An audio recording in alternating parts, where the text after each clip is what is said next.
Voice of Reason Radio, where mindfulness, music, and good game meet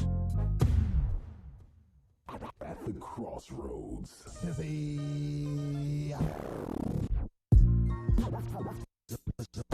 So Williams is the voice of reason of VOR Radio on Dash Radio.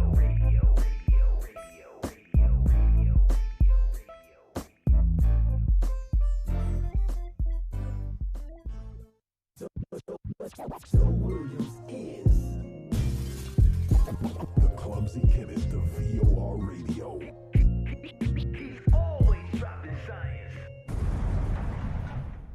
You're listening to So Williams, VOR Radio, Voice of Reason Radio, where music and mindfulness meet.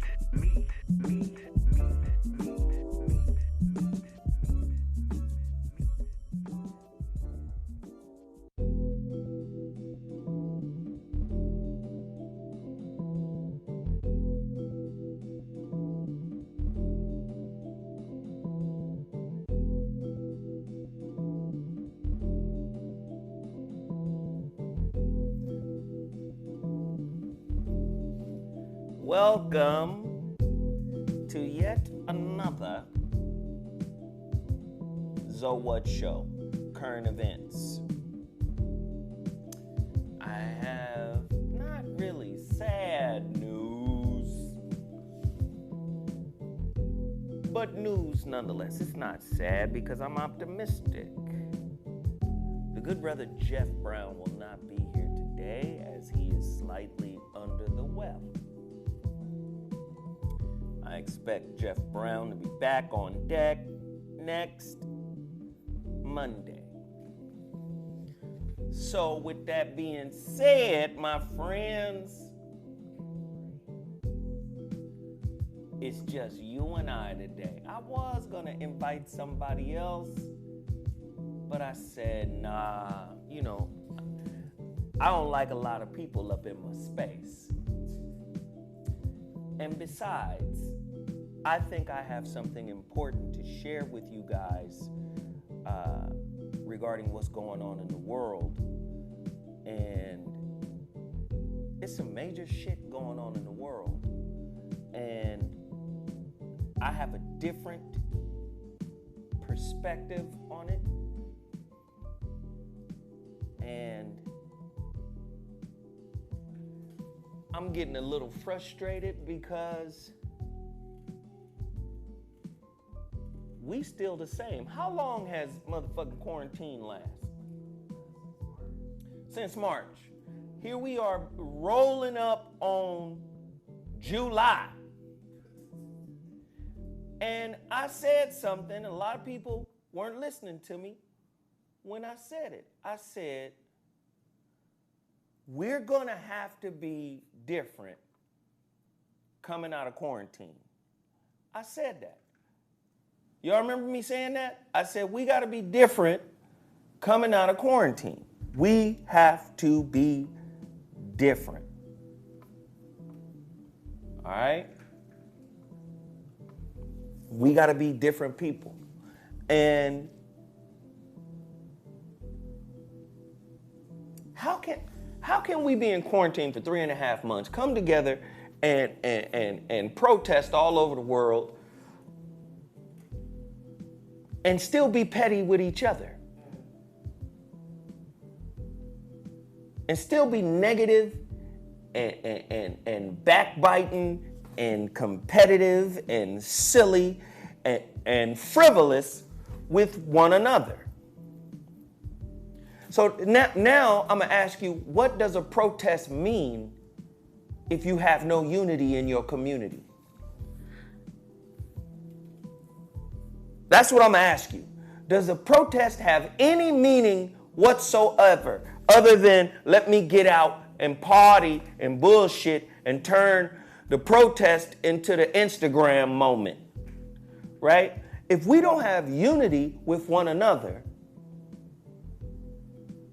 what makes a protest meaningful?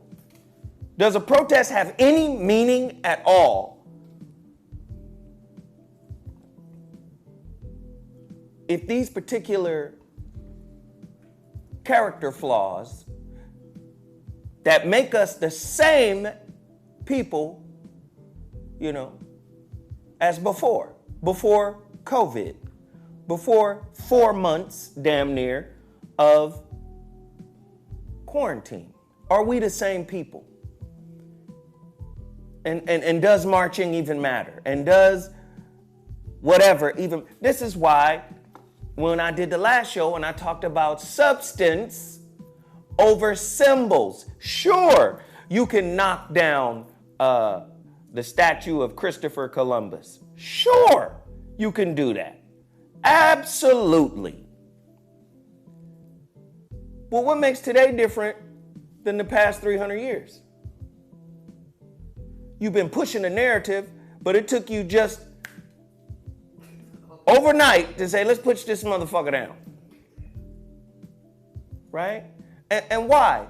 Why was it pushed over? Let me tell you something. A corporation is exactly like a politician. You got to understand. The customer has to feel like they are important, just like the voter has to feel like he is important.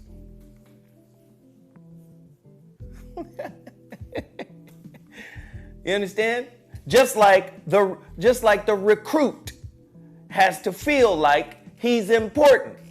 But once you make your decision, just like that recruit can sometimes be ignored, just like that vote you cast can somehow be ignored. Do you understand? Corporations, same way. Once they got your dollar, and they've had your dollar for many years, and they've built up wealth, you can leave if you want. I have the right to, I reserve the right to sell to whomever. Corporations that have been racist for years just flipped. Hey, Black Lives Matter now. No more. Listen, no more Aunt Jemima. We've been riding with a slave with a perm. This ain't the first time Aunt Jemima got a makeover. First off, Aunt Jemima started off with a goddamn do-rag on. They said, well, goddamn, do her hair. Why don't you just do her hair, please? Can you do Aunt Jemima's hair? God damn. Aunt Jemima is just up in this motherfucker with a do-rag on. Can we do her hair this evening? Then they did her hair. When did they do Aunt Jemima's hair? Did they do that in the 80s or some shit?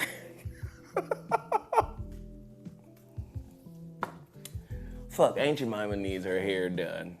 Let's get Aunt Jemima's perm together. Right? Hey, Corey King, I'm gonna block you. I'm just letting you know. This is not jokey time. You under dig? I'm just saying. I love you, but Corey King, the dude in my chat room, say one more thing. Go ahead. Oh, there it is, right there. Woo!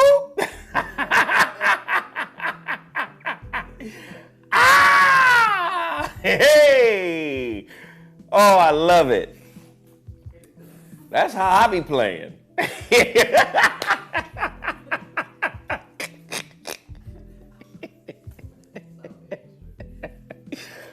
Woo!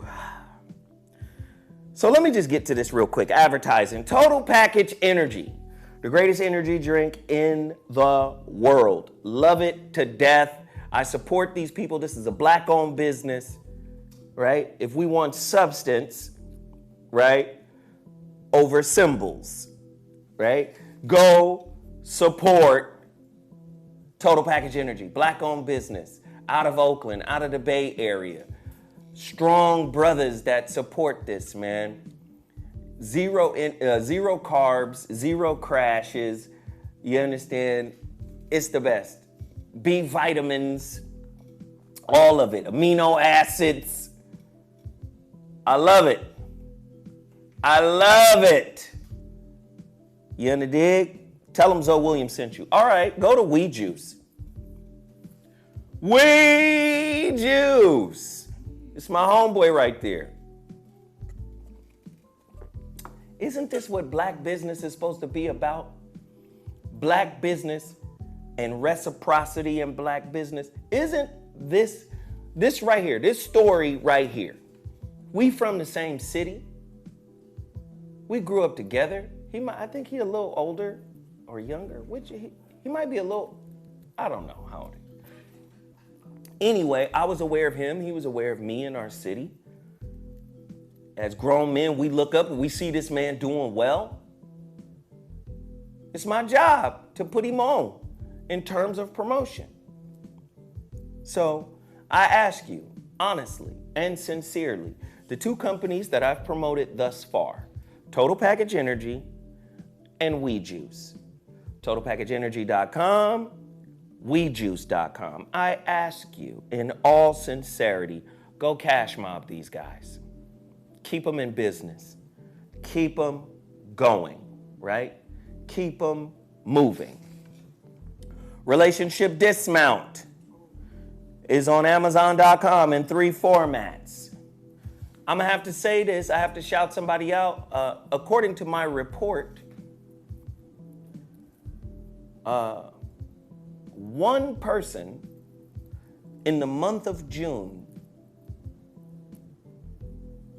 it was one person in the month of June, I think, bought like 23 copies of the Relationship Dismount. It doesn't tell me their name, so I just want to say thank you for whoever made, that large order of books.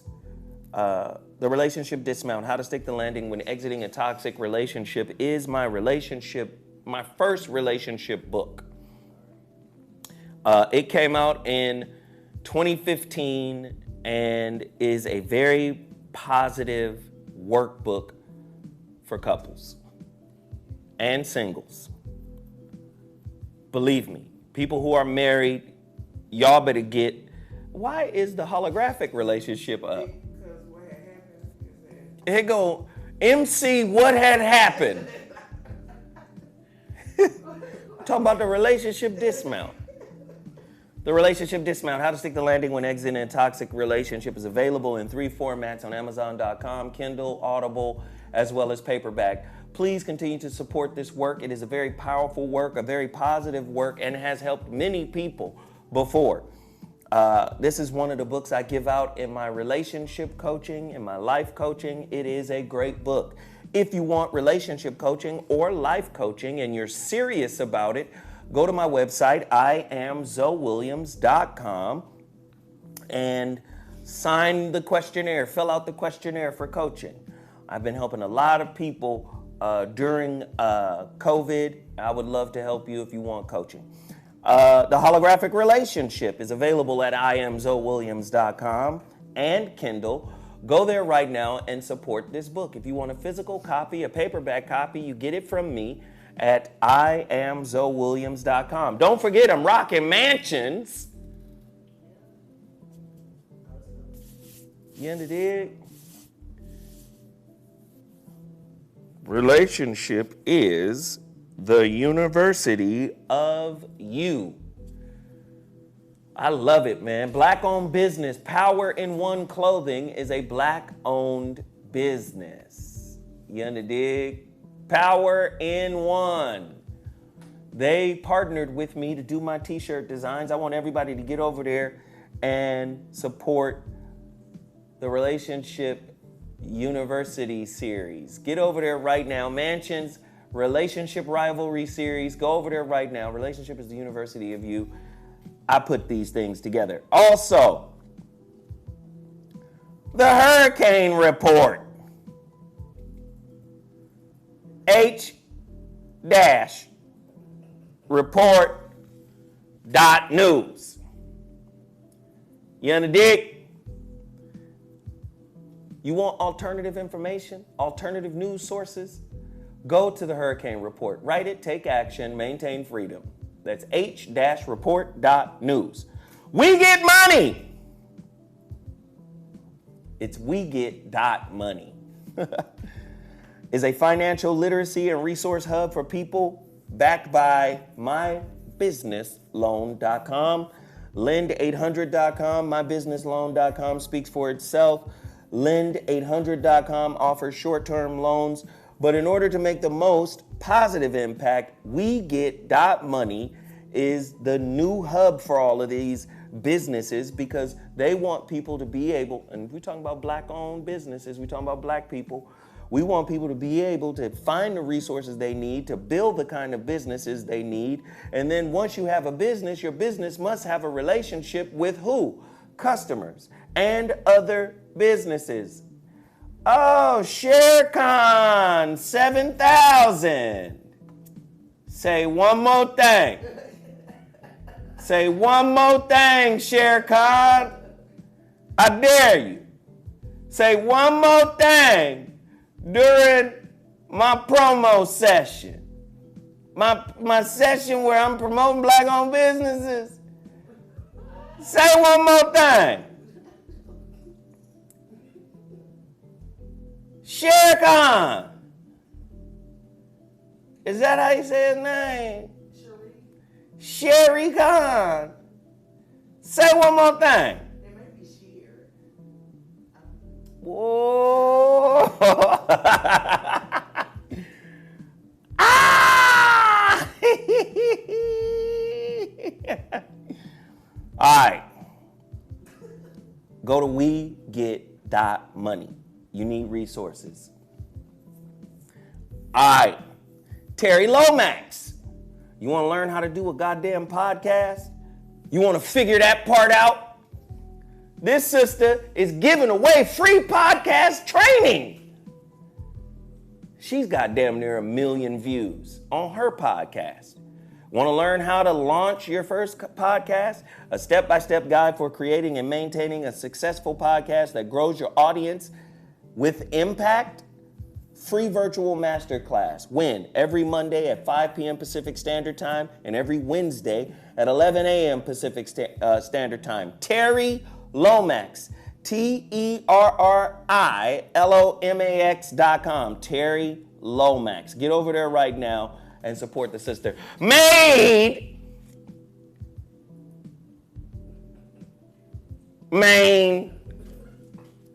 Sacre. Main Sacre. Nah, it's not about sensitivity, Mike Brown. It's about respect. We ain't got none. So guess what, my nigga? Deuces. Let me tell you something. Let me tell you something about sensitivity. You understand? Y'all bitch ass niggas don't understand what it's about. Let me tell you what sensitive is. Right? Sensitive to me. This is me. Right? This is my opinion. Sensitive is when you talk shit to a stranger but not your boss who demeans you. Right? Who shows you that he's your boss. Right? Sensitive is when you don't speak up. When motherfuckers in your neighborhood, right, are being harassed by the police. Sensitive is when you go mind your business when you should be standing for something. You understand? See, we always want to joke. We always want to motherfucking celebrate when it's time to work. See, it's about work. Put the work in to change the condition of your society. No, let's have a motherfucking juke joint in the middle of the work we supposed to be doing. Let's have a fish fry and a motherfucking a tap dance contest in the middle of the work we're supposed to be doing. See, let me tell you why. Let me tell you what sensitive is. Sensitive is being aware of what you might lose for saying what needs to be said. That's sensitive. See, you can only talk this bullshit to niggas that you eat or don't respect, or niggas that you don't think will come at you, right? You don't talk this way to the motherfucker that signed your check. Do you? The motherfucker that signed your check say, shut the fuck up or go home. Raheem. Shut the fuck up or go home, Raheem. You gonna shut the fuck up, right? That's sensitive. I had a conversation. Listen, man, everybody be talking about shit. Listen, man.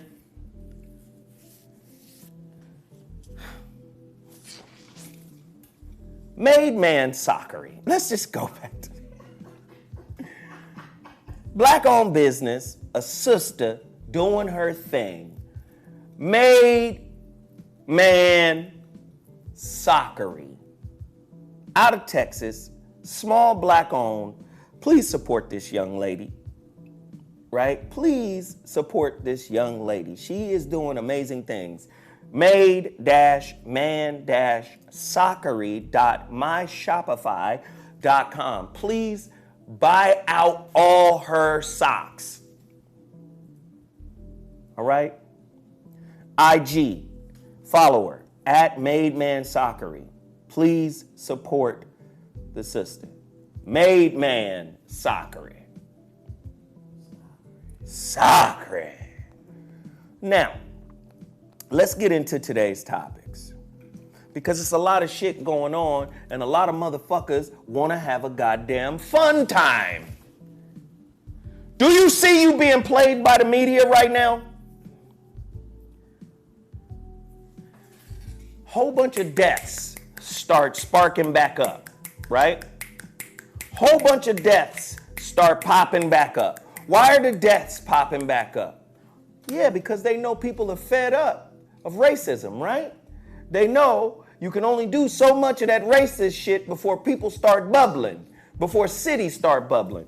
You get George Floyd, rest in peace.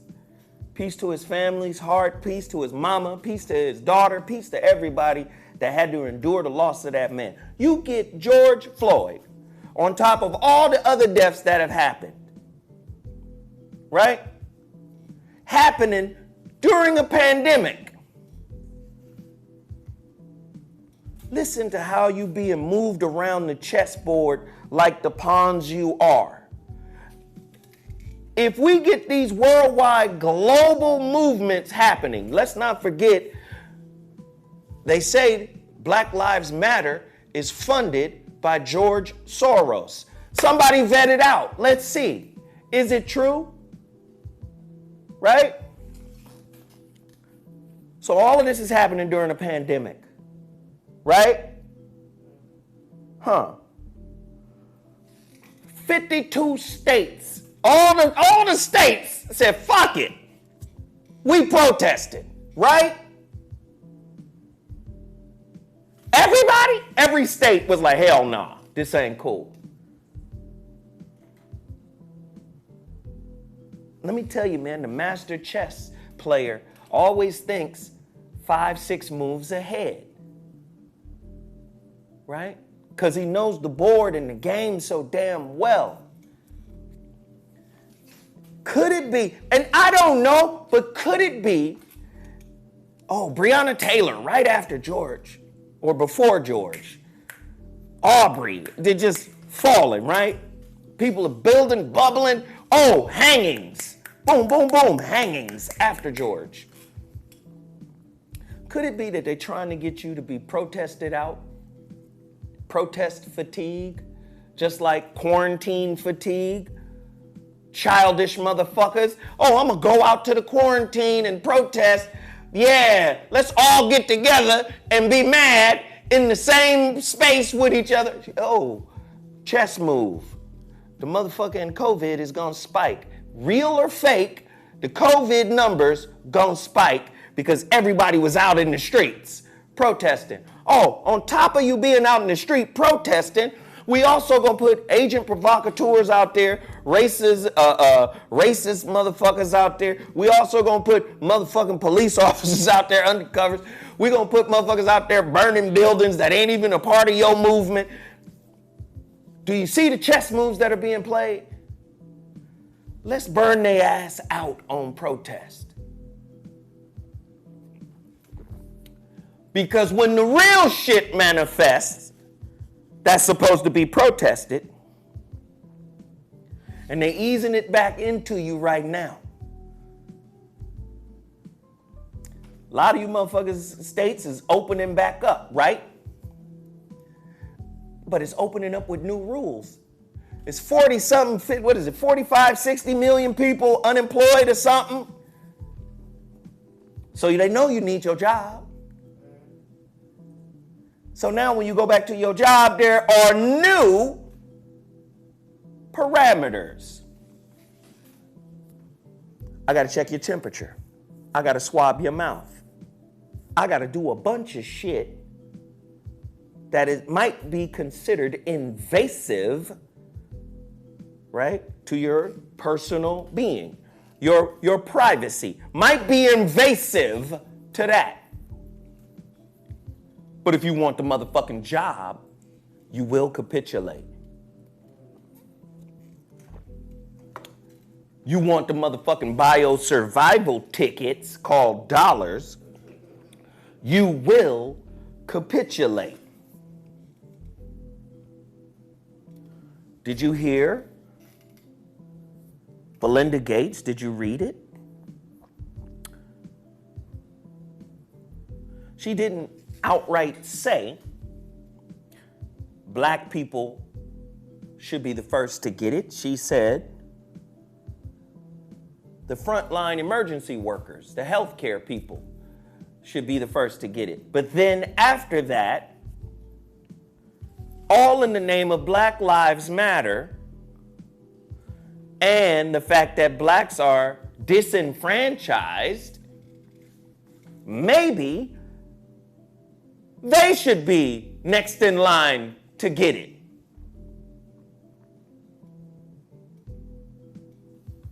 How can white people ever feel comfortable offering black people a vaccine when they haven't apologized for Tuskegee? When they haven't said we've weaponized our medical system against you in the past? When they haven't apologized for HIV? They will come up with some of the most erroneous reasons. Oh, well, there was a green monkey in Africa. I guess they were sharing coffee beans. I don't know. And then it jumped from the green monkey into a black ass. When we know in the 80s, AIDS was a white male disease.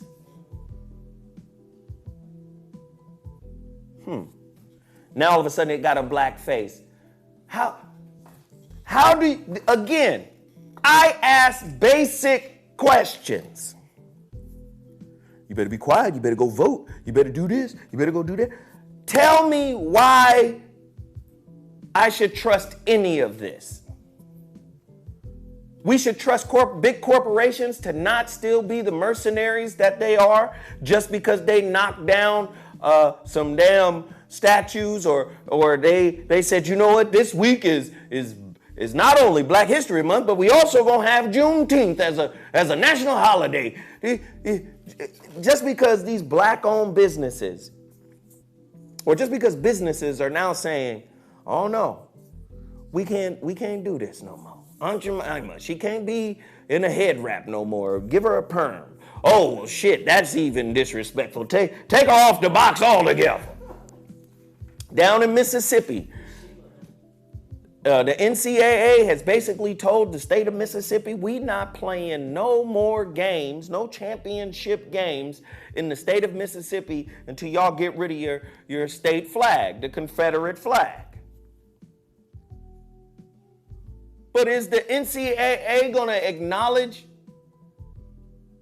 that they rape young black men every year by trying to make it seem like the education that they help them cheat to achieve is equal to the money they rake in from bowl games, from tournaments? Billions of dollars get made on the backs of these young men under the auspices of their education being of equal value.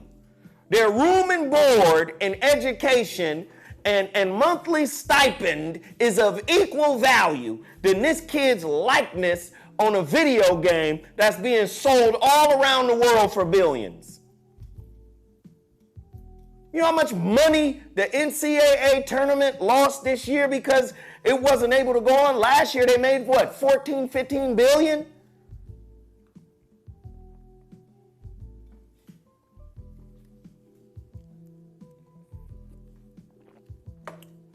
Bottom line is, I'm tired personally of black apathy.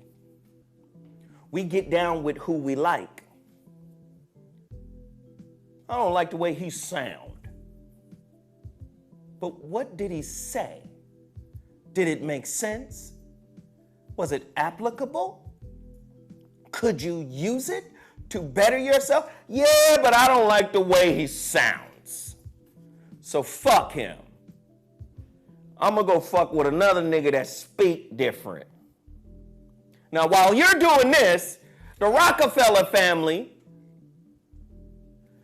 they are the only power base. Is it Rockefellers? No, what's the ones from Europe? Is it Rockefeller? What's the other ones? Rothschilds. Not the Rockefellers, that's American. The Rothschilds. They don't do what the monarchy does in Europe, which is next in line gets to rule. So this person dies, and then the next in line gets to rule. The Rothschilds don't do that. They put the most qualified in. They don't give a fuck if it's a male, a female. They don't care. We have to put the most competent in power. Not the one we like, not the one that we think would look cute in the seat of power.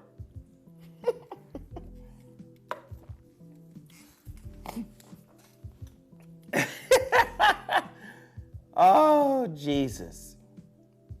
And as I'm observing all of these changes that are happening, right? I'm observing all of these changes that are going on, and I'm saying to myself, damn, we still the same people. Damn, we haven't changed. Damn. There's some of us that can't wait until the vaccine come out so they can get back to normal. Normal is an illusion. Normal is a lie. How many times you got to hear it? How many different ways do you need to hear it? Bill Gates is moving forward. We got to get everybody vaccinated is what he's saying. Now, why is it that everybody can blindly walk into that when the continent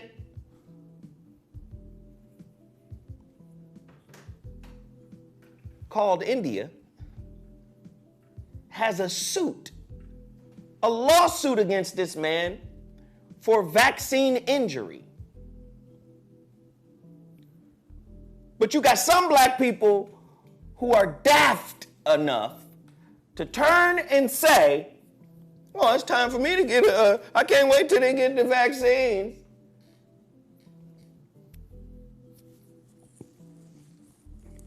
People who won't offer you an apology for their treachery, for their usury, how they used you, misused you, broke you down, made you into subservient, mindless followers,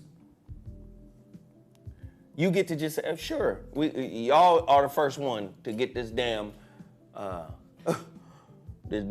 vaccination. Y'all should have it.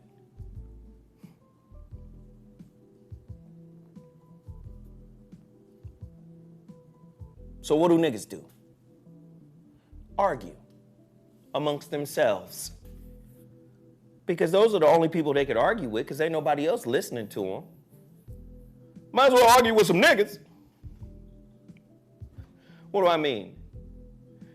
Kendrick Perkins, LeBron James, Kyrie Irving, and they're arguing if they should come back or not. Dwight Howard. It's a big ass distraction. Yes, that's what sports entertainment is. A big ass distraction. Yes, that's what it is. But would it not be if it was black owned? Kyrie says, let's do a black owned, let's have a black owned, league, our own pro league. Would we not be distracted sitting in your gym while this shit is going on in the world? It's not who owns it, even though it would be amazing if we owned it and it was ours, but we're in the midst of not only a civil rights, a rebirth of a civil rights movement, but we're also in the midst of a pandemic. So even if we owned our own league, which is beneficial for our motherfucking community, yes, I would love to see all black athletes as co-owners of their own sports entertainment enterprise. But can we not be honest? Now is not the time for sports enterprising?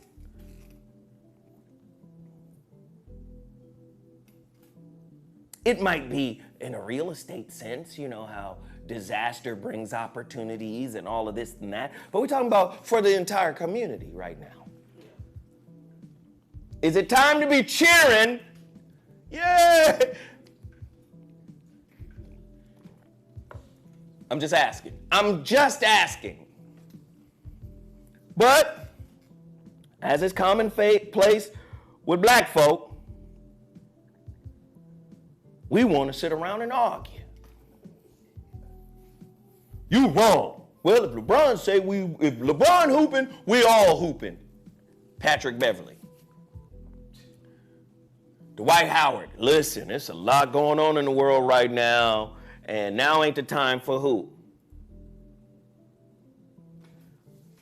Kendrick Perkins, come out, air out Kyrie. We gotta stop all that.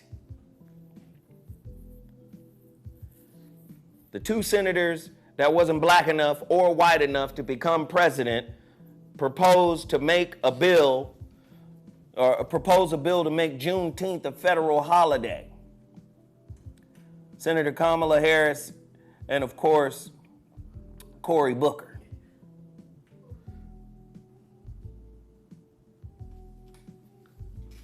Let's make a holiday of the day we found out that we had been free for 2.5 years, but somebody neglected to tell us.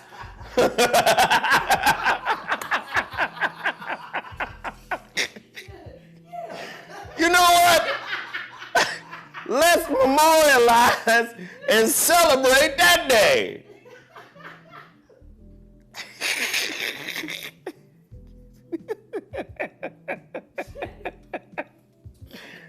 What the fuck?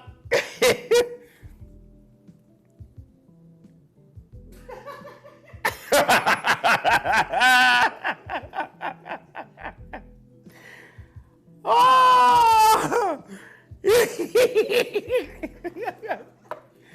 Y'all better get out there and vote. I know that.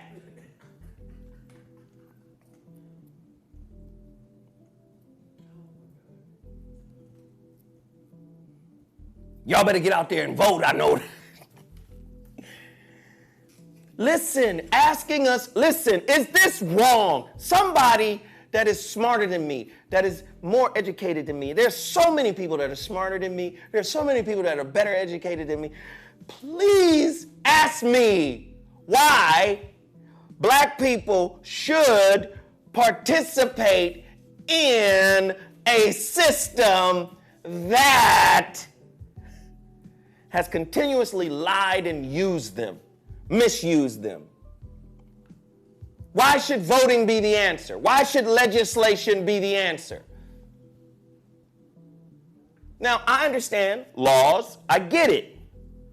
We pressure them to make laws. I get it. But somebody educate me. What about the lobbying aspect? Where corporations come in and get what they need done because they got the bread to get it done. Is voting the ultimate answer? Or does voting denote, not connote, but denote what it actually means, which means to wish? You look it up. What it means is to wish in Latin. Vote means wish. Now, why would they call it voting if they didn't mean it to mean wish? If they meant it to mean elect or select or something, they could have named it something else. Why did they name it vote? Cast your vote. Well, that's the Latin, how does it apply to today? Because didn't we march in the 60s with MLK, the great MLK? Didn't we march with him? And when our peoples marched with MLK, there was sweeping change, but it was not substantive. Why? Because the Voting Rights Act still has to go and get passed every few years. You can actually lose the right to vote. One day they just say, you know what, fuck it then. You don't vote anyway, well fuck it then. Take it away from them. How can you take something away from a people that is innately theirs?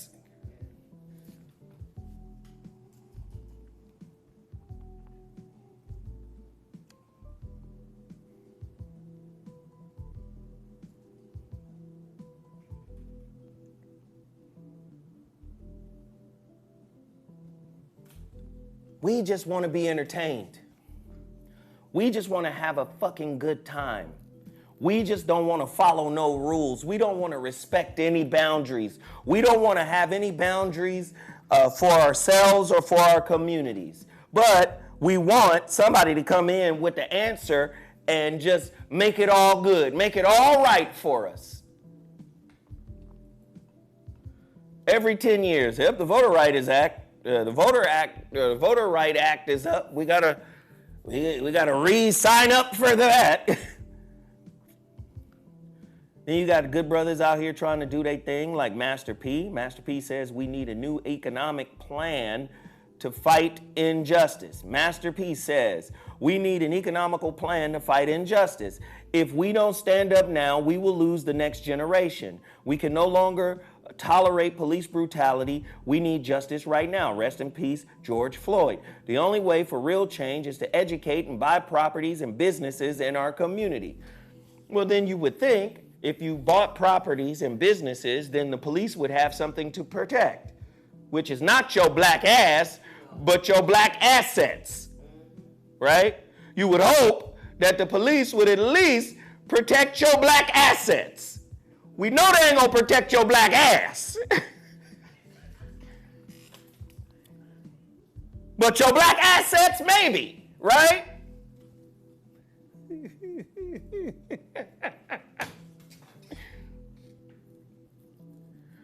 Racism is a social construct.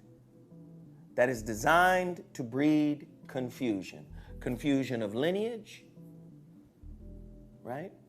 Confusion when it comes to knowledge of self, which is the most powerful asset you could have. I've been saying for the longest, black economics, right? I've been saying black economics, working with each other, supporting each other's businesses, all of that, whatever. I've been saying the only way that's going to work is because a lot of people let me just give you this. A lot of people like to narrow shit down to one answer that could possibly answer the most issues. So they say, you know what could possibly answer the most issues we got? That's money. Just give us the money and we'll heal ourselves. No, you'll still be shadow, carbon copy, goofy Xerox copies of the white man with money. No, money is only one aspect. You can't get unity with broken people. How can you commune with broken people? Even on the street level, snitching is built in because everybody's broken. Do you see what I'm saying? How can broken people be unified? There must be a mass healing of all of the wounds that exist in our community. That's just one answer. Economics is another answer. There are multiple answers that need to be applied to this community that has made it this fucking far with these many issues.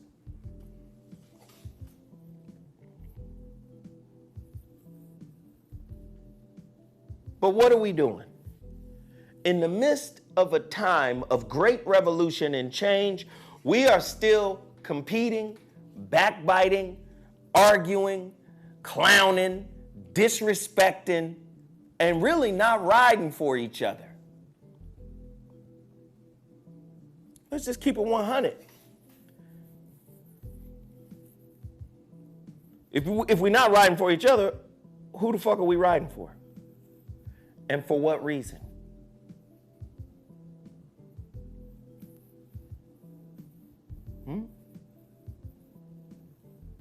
Teddy Riley just called the comedian/actor Tony Baker broke because, he was being funny about the Teddy Riley incident, on the verses with the internet. And Teddy became a meme of that, and Teddy lashed out and said the brother was broke. But all blacks are broke, primarily. Like, we gotta stop fronting. Listen. You get a nigga, he got $5,000 in his account. Well, I ain't broke, nigga. Okay. Nigga, I got 5 stacks. Oh, hey! Oh, there you go. I ain't broke. Oh, all right.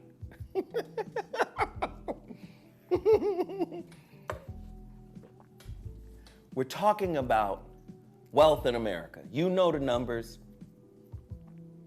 right? You know the numbers. Tone Talks and them done dropped the numbers. Sandy Darity and all of them, they done dropped the numbers. You know the numbers. Years ago, I did a show called Pathological Altruism. Because to me, it's psychotic and pathological for white people to sit in their high chair and think, we've got to help them. Oh my God, we have to help them. Listen to the evil behind the Bill and Melinda Gates movement. After the workers, after the frontline workers, we have to take care of the African Americans because they're in in a very precarious position in America. They're at the bottom of all of the metrics. We have to, the wealth gap and everything that is a burden on that community, we have to help them out of love, out of empathy.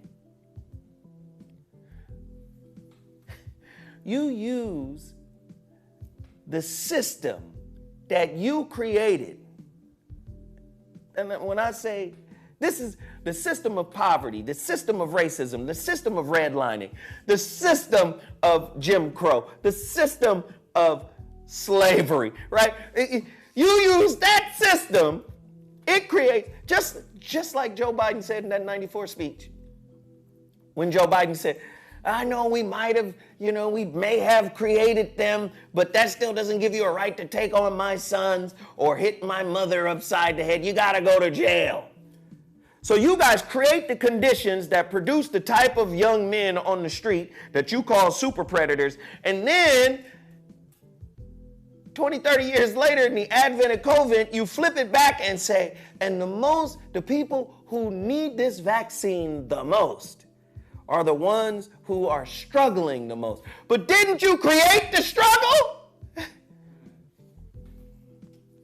You created the struggle, you created the chaos, and now you're creating a solution to the chaos, which is vaccinating the world. You have a record of vaccination injury, but you want to start with black people.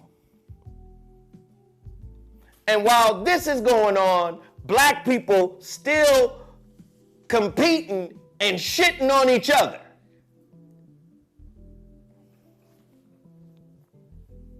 Nigga, you broke. That's your response in COVID? That's your response during George Floyd?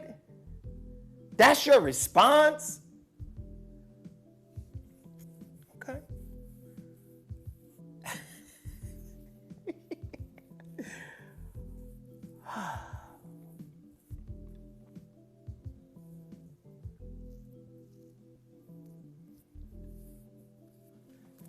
Then, I got to play Jeff Brown's part too. Right? Because this is where me and Jeff, we differ. I'm not an absolutist. I don't think in absolutes. But it's still hard for me to accept. And it might be a truth, right? It might be an unadulterated truth right here, right? We can't take everybody with us, right? And that's where Jeff is. Jeff is like, the people that ain't ready, fuck them. And he's stronger in his positionality in that frame than I am. I always feel like, damn, can we talk to him one more time? Can we try to convince them to come? It's hard for me to turn around and let me stop and just say, 1,300, almost 1,400 people in the chat room, only 400 likes is disrespectful. If you appreciate the knowledge, if you appreciate the information, if you appreciate the fact that I put my fucking self in harm's way, the least you could do is click the goddamn like button or get the fuck out. Because that's what this topic is about. Your fucking apathy. Your disrespect for your own. You waiting for somebody to come through and fix it for you. Right? I'm sitting here lamenting over the weekend, not sleeping, trying to figure out how do I convey this information, right? How do I convey this information to my people so it can make the greatest impact and you motherfuckers won't even hit the like button? It's like, I don't understand if motherfuckers understand. It's a battle every day. I'm cursed with a certain perspective. I'm not saying I'm smarter. I'm not saying I'm better. I'm blessed and cursed with a certain kind of perspective. And my job is to convey that information to you so that it may motivate you to do something different. I'm telling y'all, get off of entertainment's dick. Get off of entertainment's nuts. You guys want to be entertained so bad that if it's not entertaining, you're not engaged. Your mind has been entrained to be entertained. So now, unless you're being entertained, you cannot learn. This shit is goofy. Hit the motherfucking like button. Goofy motherfuckers. This shit is goofy. I just don't understand. Maybe Biden has your answer. Clearly, I don't. And I'm not saying that I do. I'm saying the answer comes from us. The answer comes from working together. The answer comes from supporting one another's movements. That's where the answer comes from.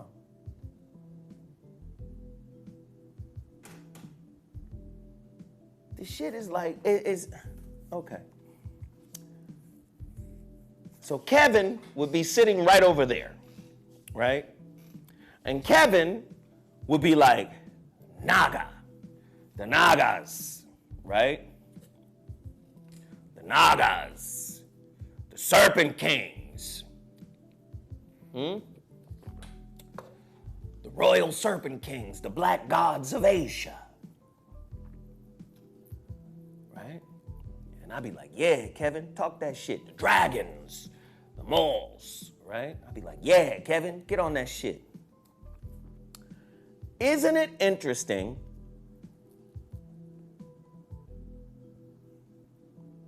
that Naga is an alternative to the NRA?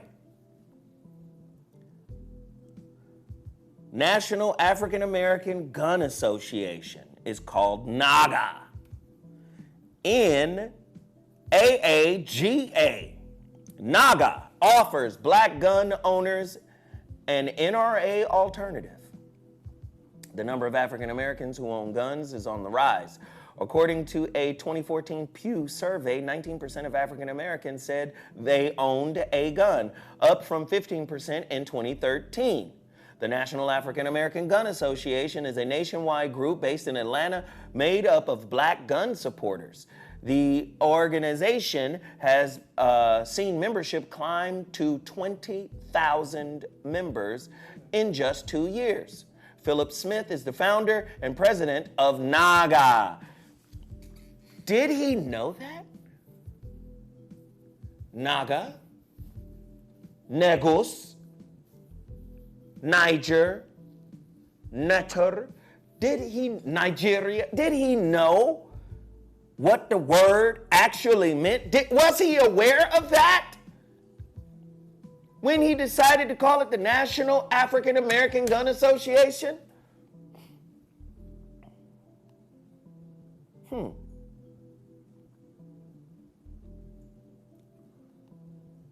Why am I talking about it?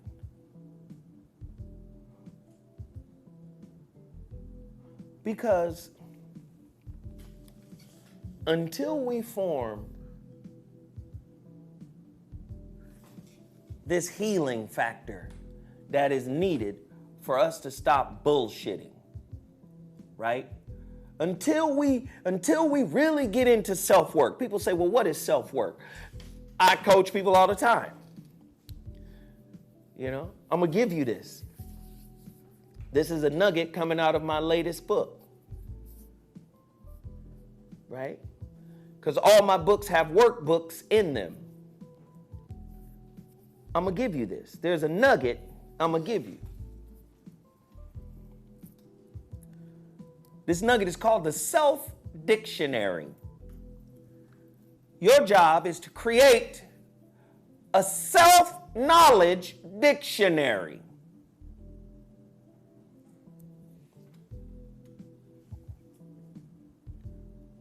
What words do you use to describe yourself? And where are they from? Where did you get them from? And we're not talking about just the positive words. We're talking about the negative words you use to describe yourself. Where is the origin of those words? Where did they come from? See, if we don't get into figuring out why we hate us so much, we know who made us hate us. You heard Malcolm say it before. Who taught you to hate the color of your hair? Or the kink in your hair and the color of your skin? We heard Malcolm say it, right? We heard him say it. But if we're not doing the internal work, no major enterprise that we want, watch, just sit back and watch. No major enterprise that we want to be successful will be successful because you got people who are shadow people. They're not real people. They haven't done the work. They haven't done internal work. You might get the building bought. You might get the job. But over time, the sickness within their being that they haven't worked on is going to leak out into the business.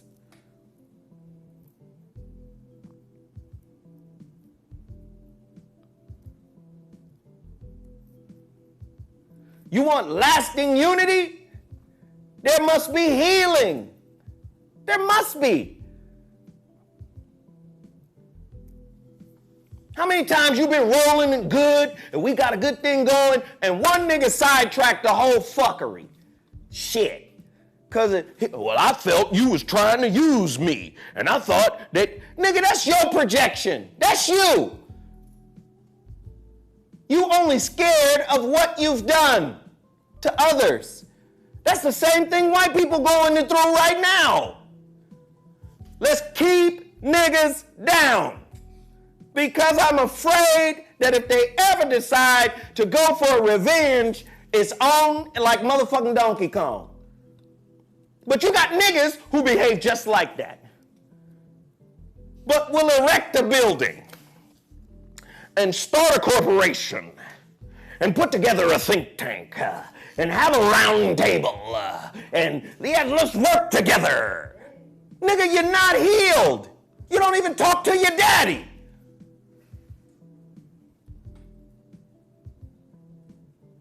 You won't even hit the like button. Let's build some shit. Get the fuck out of here.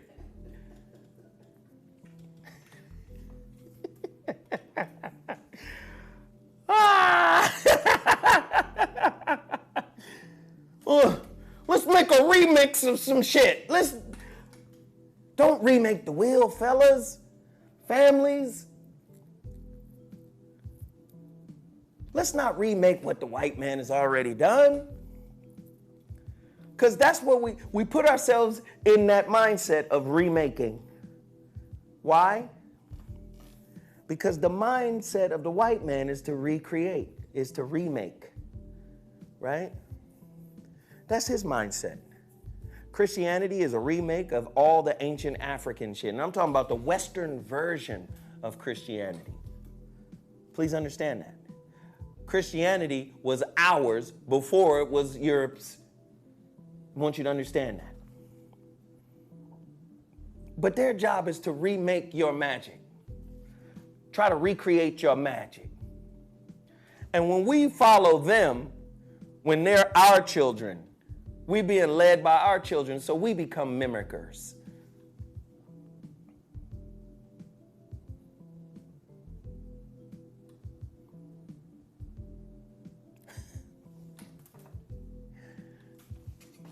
You want justice from a country that has allowed Karens to kill black men for damn near a century. It was a Karen who got Emmett Till killed. She came out years later and said, I don't remember, it didn't happen, he didn't whistle or whatever. But either way, she got to say something happened that didn't happen that caused a young black man to be murdered.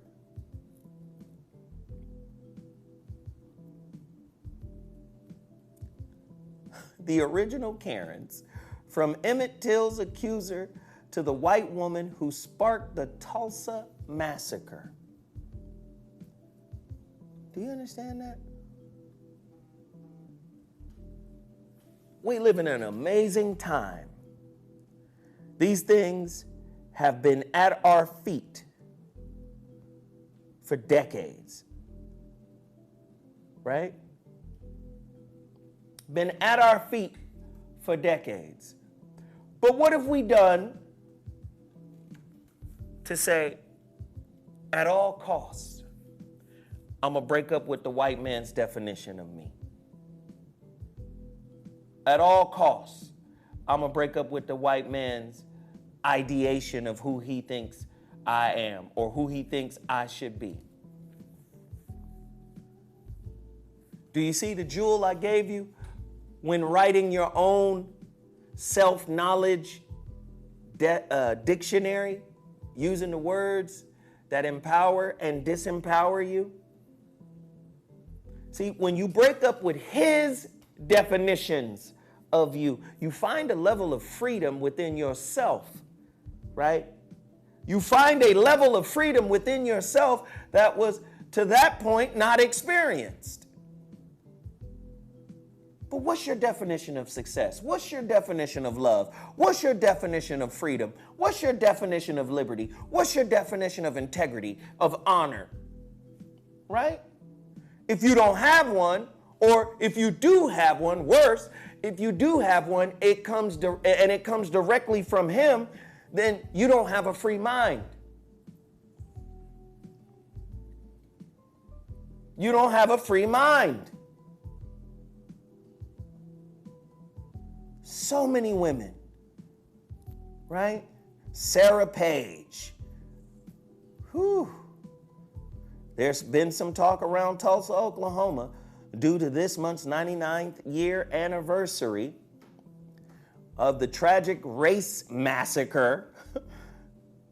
Why isn't 2020 a pending race massacre?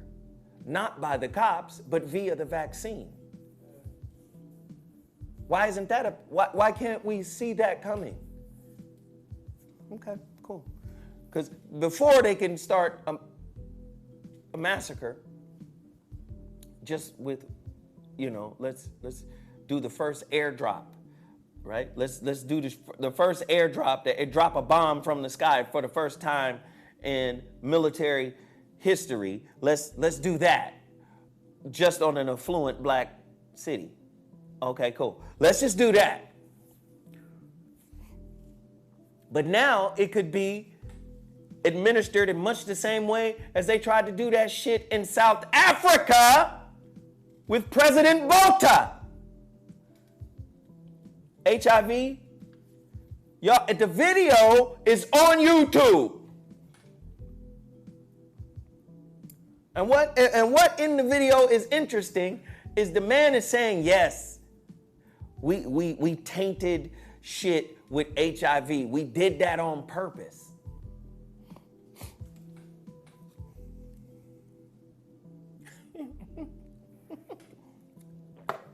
Why ain't this the new Tulsa?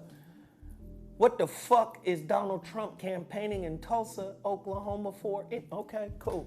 I'm just trying to get y'all to think. There's chess pieces being moved on the board, and y'all ready to jump and pounce at whatever little trinket is offered you, and I'm saying now ain't the time. Now is not the time.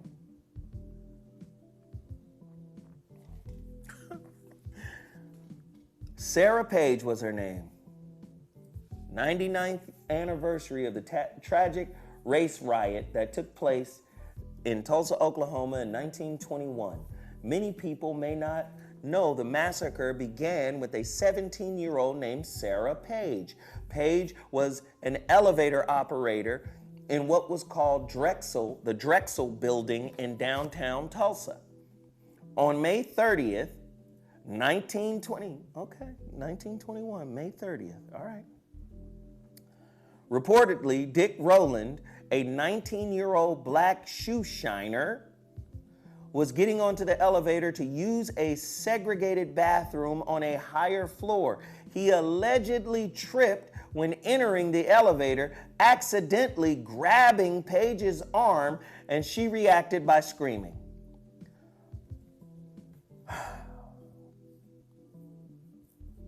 Roland fled, but the police were called. The next day, Roland was arrested, and word spread that a black man assaulted a white woman. Is this not Karen?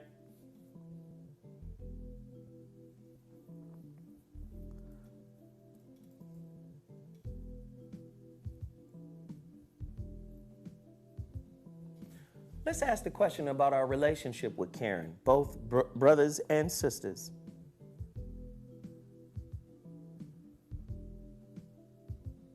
Brother, is she a Karen when she's on campus? Does her being a Karen make her attracted to you? Why are you marrying Karens, brothers who do? Why? And sisters, is she a Karen when she's trying to convert you to feminism? Which has already clearly shown its effects on the black household.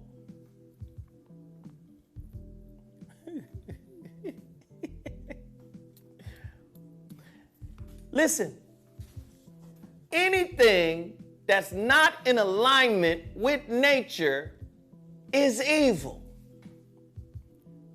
Anything that would promote a man over a woman and a woman over a man is evil. Any idea that imbalances the cycle, everything is cyclical, everything has seasons, everything is divinely connected and fits into anything that's square is evil.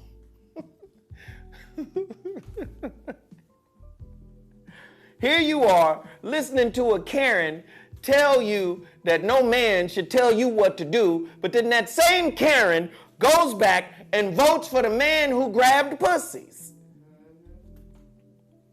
and organized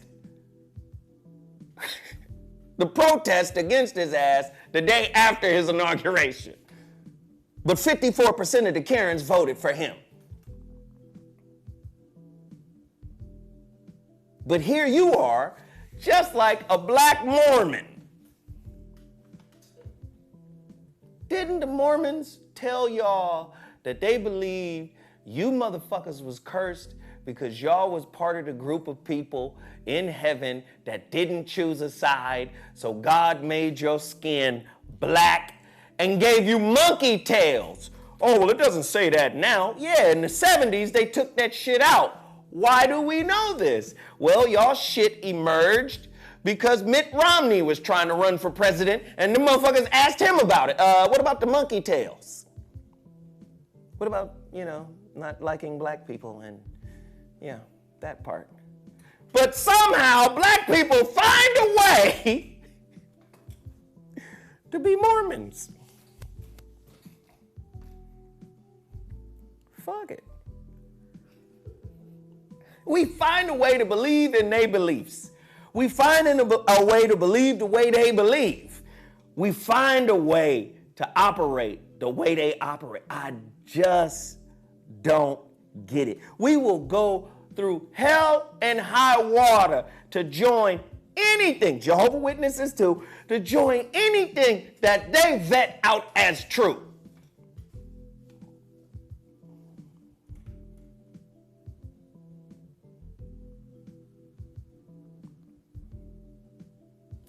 Yeah, Jehovah's Witnesses. Yeah, Jesus is supposed to be here. What was it, 1914 or some shit? Y'all know the motherfucking dates. How many times y'all niggas changed the date? That's all I gotta ask. How many times y'all changed the date? Well, he's here in spirit. Well, who said he was here in spirit? Some random man that took over the whole organization that says he has the authority to do so. Some random white man, you say. Yes, the spirit of God, the spirit of Jesus has already returned. Well, so he's just gonna keep making up shit and niggas is gonna keep believing and keep sowing into bullshit that y'all created. But have the hardest time hitting the like button. Have the hardest time hitting the super chat button. Have the hardest time supporting black-owned businesses. It was 1919, right? Have the hardest time rocking with they own. They will find every motherfucking reason and excuse to not rock with they own. They will rock with some fantasy shit. Jehovah's Witness fucked up Prince, fucked up his career to me. Because when Prince was on that Gemini shit, on the edge, wild, that motherfucker was making some of the greatest shit ever. But the moment he get into some weird strangeness, go back and listen to that album he did for the Jehovah's Witness shit. That shit was terrible. What the fuck? Whenever your mind is imprisoned by an idea that wasn't authored by you, you are a slave. Whenever your mind is imprisoned by an idea that wasn't authored by you, you are a slave. Whenever your mind is imprisoned by an idea that wasn't authored by you, you are a slave.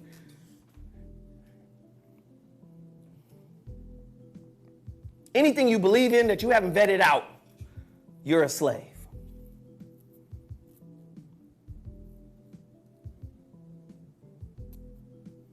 I know he was raised in a Jehovah's Witness family. I know that. You're not telling me anything I don't understand. Sir, appreciate the contribution.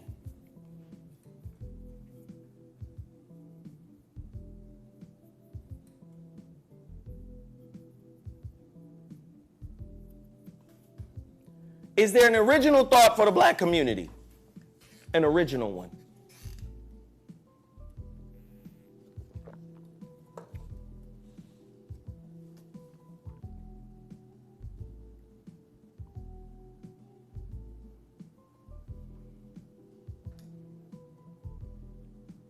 Is there? Is there an original thought for the black community?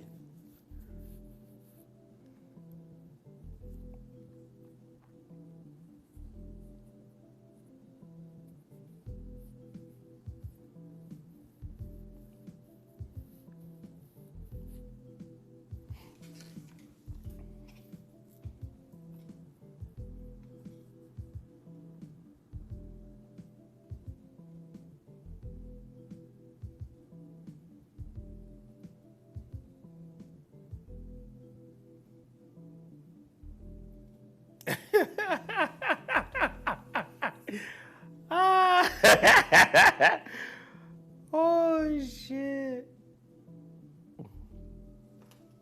I ask these questions because I'm saying, what are you doing inside your home? Right? What are you doing inside your home to cleanse yourself of the most toxic and virulent virus on planet Earth? And that's Western thought. Western thought is the most toxic and virulent virus on planet Earth. It has tentacles in all of the ancient belief systems in the terms of usurping that ancient knowledge while at the same time villainizing the source that they are siphoning from.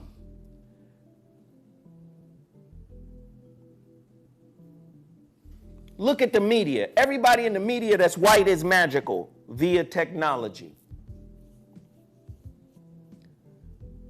Everybody on TV that's white be having, nigga, Thor? Even Tony Stark's a regular nigga in an iron suit, and I don't know how he can fall out of the sky and not be damaged inside, but fine. White people got magical powers. There was a show that I was watching recently. The show that I was watching recently is called the Umbrella Academy? Umbrella Academy. I watched that shit. And the most powerful motherfucker was was that little white girl who was destined to destroy, to bring on the apocalypse, right? Oh, yeah. But they used the little black girl in the same way that white America, through suggestion, has imprisoned the black man and woman. That little black girl came in there and whispered and used her power and said, "You're just ordinary." She put the thought that the little girl was ordinary, when in fact she was super powerful, and all they had to do was love on her. The white man knows he ain't got no love for us.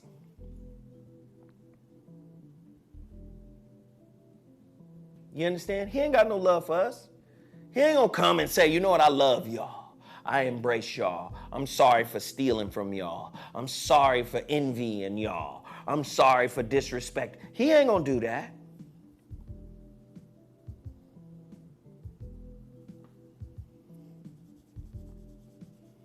But that's what his books, his knowledge, his history has done. It has subtly whispered into your mind century after century that you're ordinary. And you believe it. To the point where you say, "Well, yes, I'm ordinary, so where are my answers?"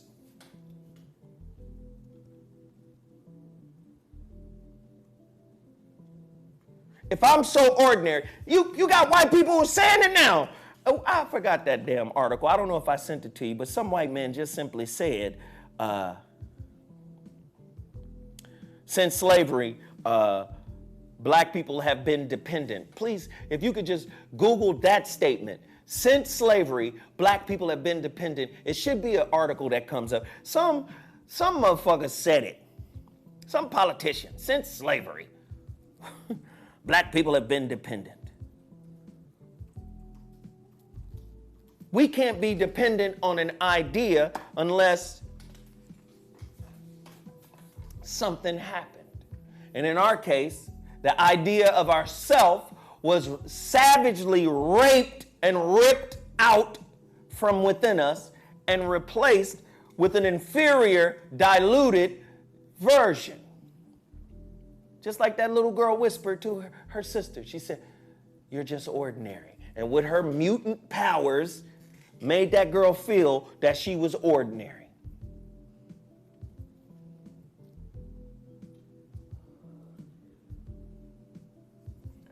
Did you find it? You see it? Please pull that shit up, because I want y'all to see it.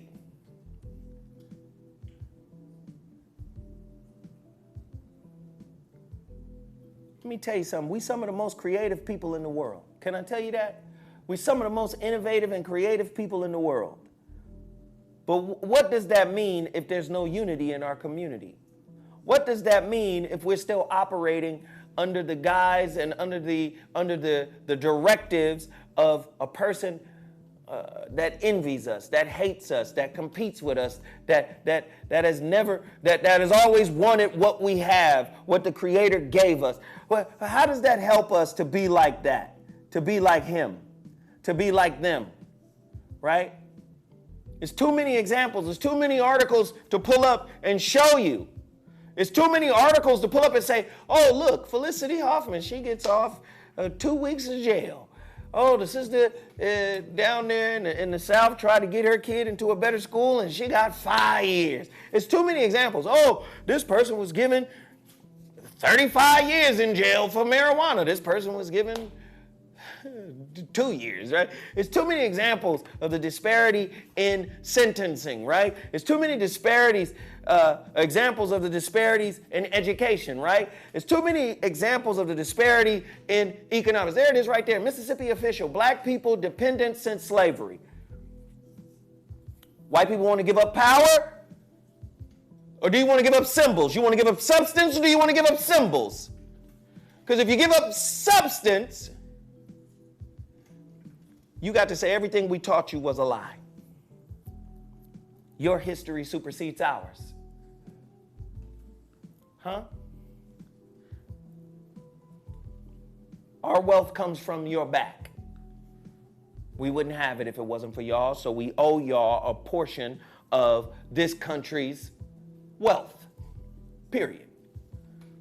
No disrespect to the LGBT. I don't, listen, how the fuck can anybody talk about LGBT reparations and not deal with black folks' reparations? So you see the foolishness. This is a Mississippi official here. Black people dependents in slavery. Well, what are the standards and the parameters that are in place that makes this true?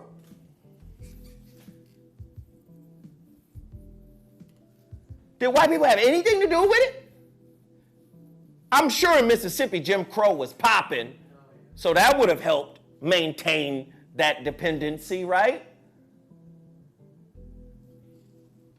Get to look deep and say dumb shit. I'm an elected official. I know what I'm telling you. You're a fucking backwood, dumbass, uninformed, probably mal-educated lemur.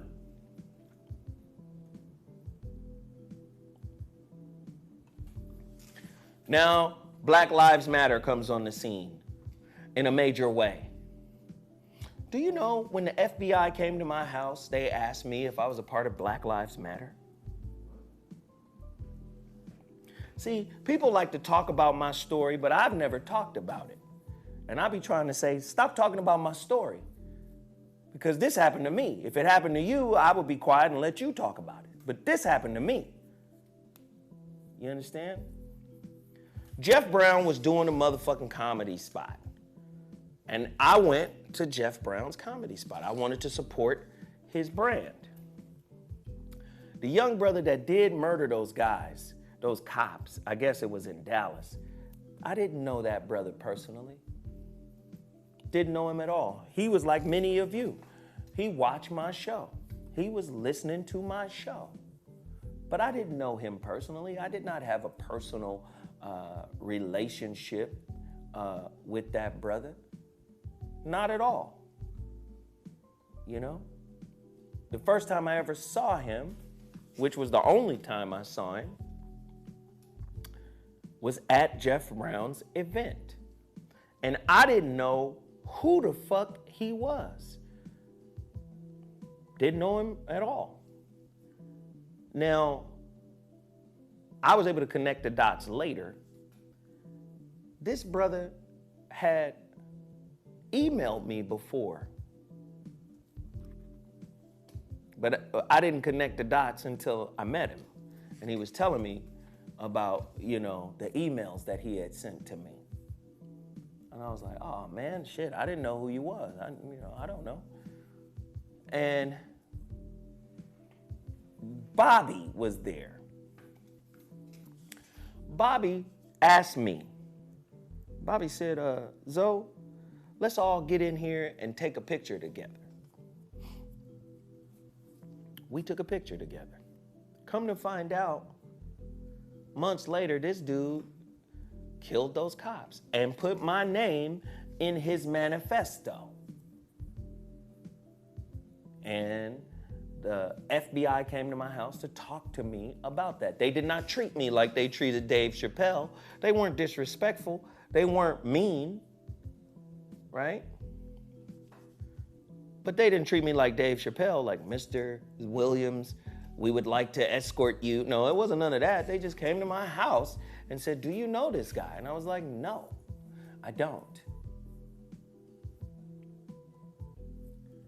And then I told them, I said, he emailed me a couple of times and I saw him one time at my homeboy's comedy event and that was it. Somebody found a picture of me, the picture that Bobby took of all of us together, cropped out everybody else and just had me and the brother in the picture and tagged it on Twitter and said, Zoe Williams is with the killer of Whoop-de-Whoop. And the FBI agent I was talking to mentioned this to me during our meeting. And all he was interested about, all they were interested about was, is there a secret movement of black people coming together? Is there a secret movement of black people coming together? Remind me of that point. I'm going to get back to it after I finish the photo thing. Somebody posted that picture of me and him together on my Instagram and said, look, see, Zoe Williams is with him. And so I posted a picture of me and Hillary Clinton together. And I said, just because I'm in the picture with Hillary Clinton doesn't mean I know her personally. I said, this is me and Hillary Clinton together. Doesn't mean we have a relationship. And you know what the FBI was like? That was very intelligent. That was very smart. I saw that on your page. What? Oh yeah, I'm aware of your following. You have a huge huh? They want to know where the underground cell is. And you know what I said? I said, what are you talking about? You can't act like black people are unified. Look around. We're not unified. Why would you be looking for a cell of people that barely like each other, that tolerate each other at best, that have been socially conditioned?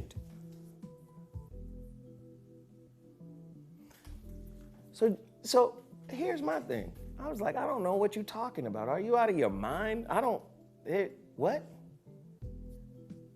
And shortly thereafter, that's when they dropped the motherfucking identity extremist situation.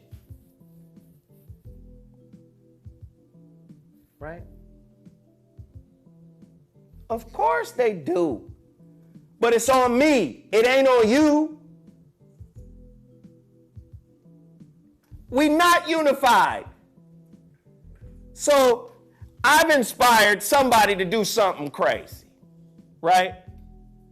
And that wasn't my motherfucking intention. What? I'm talking to y'all to come together so y'all can work together. Not for y'all to go out and do some crazy shit. That's not my intention. But it's really ironic for me to look at this shit and I sit back and I go, wow, if it goes bad,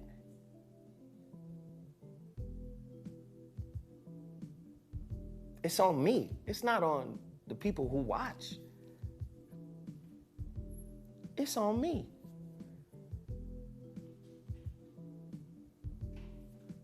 Don't nobody give a fuck about coming together, about working together, right? Don't nobody care about being on the same team, about supporting each other. Nobody really gives a fuck about that. There is no solidarity in our community. I thought it was an asinine question because I was like, I've been hated on for many, many years by my own people. That doesn't mean white racism doesn't exist.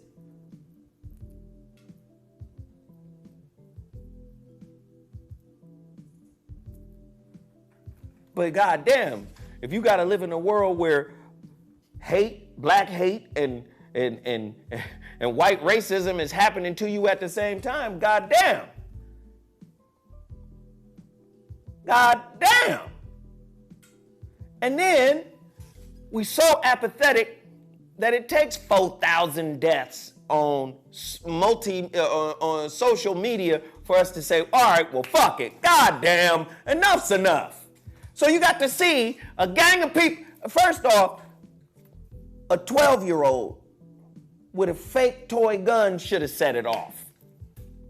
If we gave a fuck.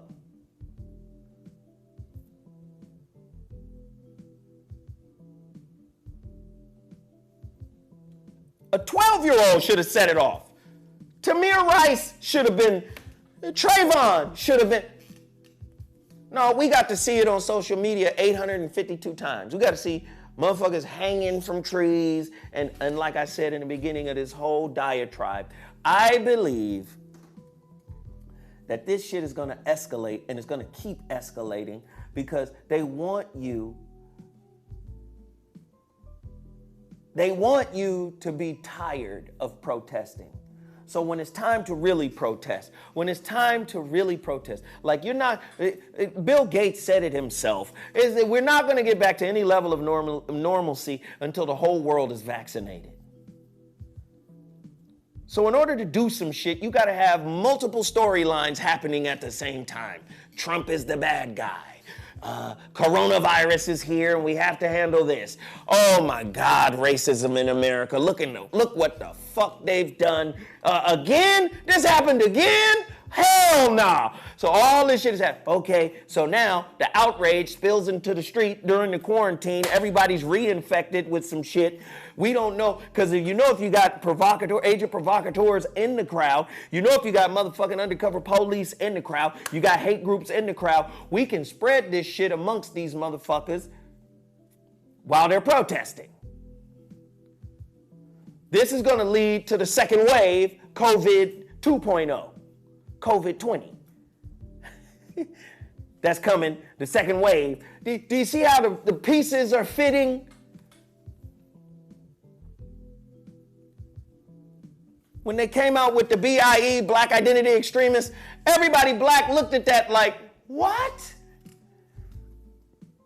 It's a part of our culture to watch television and see the fucking footage of a mass shooting somewhere and go, yeah, he was probably white. And then when we see, it's like a game to us white people. Let's guess the shooter. He was probably white. And then when they show the shooter, see, yeah, there's white ass. That time it happened, it was a black man down in D.C. or wherever, Virginia, wherever it was. That one time it happened, it shocked our entire, we was like, what? No, they was niggas? And we was just as shocked when the FBI came out with the goddamn BIE, Black Identity Extremists, when we know the Klan exists.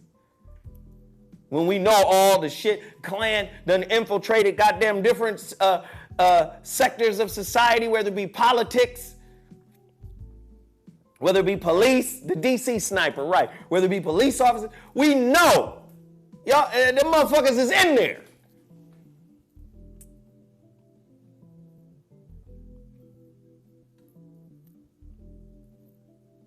When we ask you to hit the like button, oh, I don't like Zoe because of his voice, or he yells, or motherfucker be tossing and turning at night trying to think about like how to, create a way to, to convey a message to my people that is the same fucking message that everybody that has ever came before me that was worth their salt was saying, which is unity. People working together. People, our strength is in our unity. The Honorable Elijah Muhammad said our unity is like that of an atomic bomb.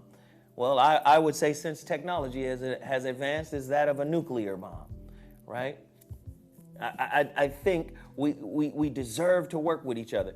But here I am. Listen, Dash Radio reached out to me. And Dash Radio during this COVID thing said, Zoe, or not the COVID thing, but during the George Floyd thing, said, Zoe, we want to do something for George Floyd. Do you have any ideas? And they explained to me, they said, Zoe, we were having this meeting without you. But then everybody agreed that we should get you on this goddamn meeting. Well, they didn't. They had the meeting without me. But then everybody said, no, we can't have this meeting without him. And then they reached out to me. One person reached out to me and said, look, this is what we're trying to do. What do you think we should do? And I said, let's do a pop-up channel. And then they explained to me the parameters of what it was. It's a benefit live stream, right? I said, all right, let's do it. But this is how we should do it. It should be for the family.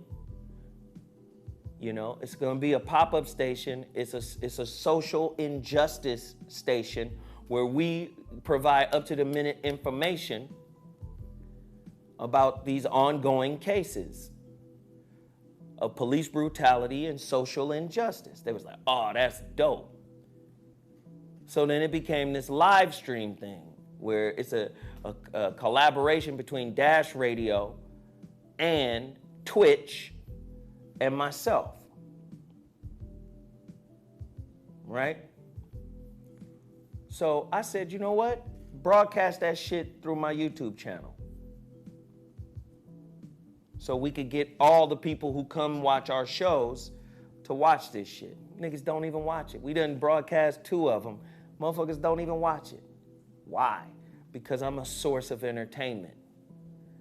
Me and Jeff and the funniness and, you know, you niggas, the show is funny, man. Do you know what, man? Yeah, you should do Uncle Kill Your Dreams. That shit, yeah, brother. Uncle Kill Your Dreams. Zoe talks too proper. Mark Patah, don't make me out you personally. Proper speech and diction. Boy, don't make me do it. God damn it. I be wanting to go in. I be wanting to rip motherfuckers. Knock it off.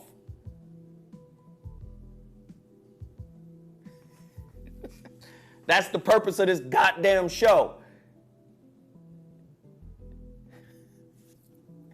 Anyway, we did that. The live stream.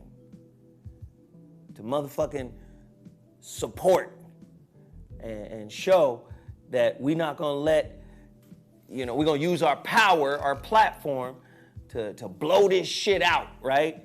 To make sure everybody is paying attention. You know what I'm saying? To make sure everybody has access to this information.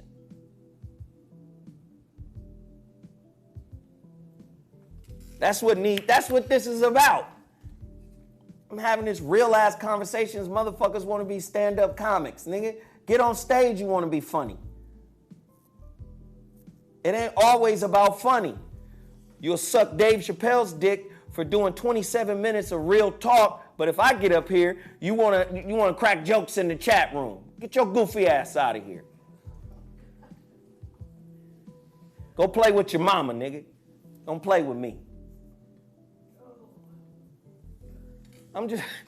I'm sorry. I don't have it in me to keep fucking with people, right? And this is coming from a nigga named Mr. Plant-Based. If you don't get, boy, niggas gotta go. Niggas got to go. If we don't change who we are, the shit that's on its way, right? The shit that's on its way, it's gonna be irreversible. The shit that's on its way is gonna be irreversible. If you don't get off the fuck shit, the shit that's on its way is irreversible. The apathy, the self-hate, powerful force. Don't let me get them. Hey, joke with your mama, Mark. I'm not on that today, my nigga. I'm not on that shit today. I'm not.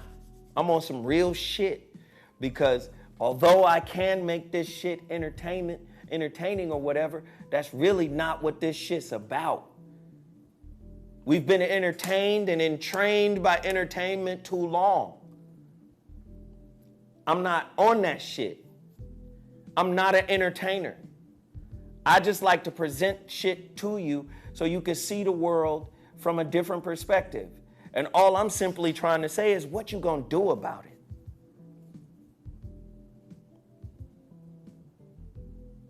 What you gonna do? right? About your current reality. When all the states open back up and there's an opportunity to go back to work and they say you can't get this job unless we get to test you 3 times a week. We got to test your temperature. We got to swab your nose. We got to swab your mouth 3 times a week.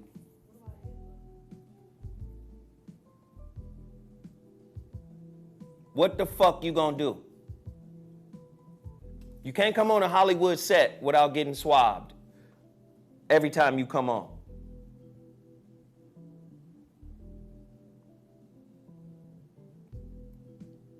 What you gonna do?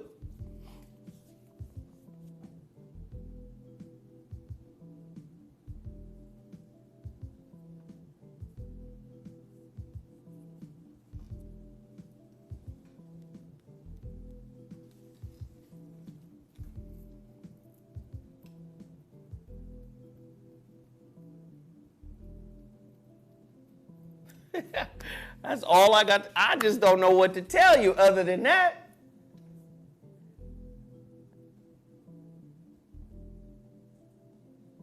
Somebody said the work from home economy is here. That's a good answer. And I like that. That is a good answer. But you're going to be what? What you selling at the crib? Candles? Soap? Incense? What we selling at the crib?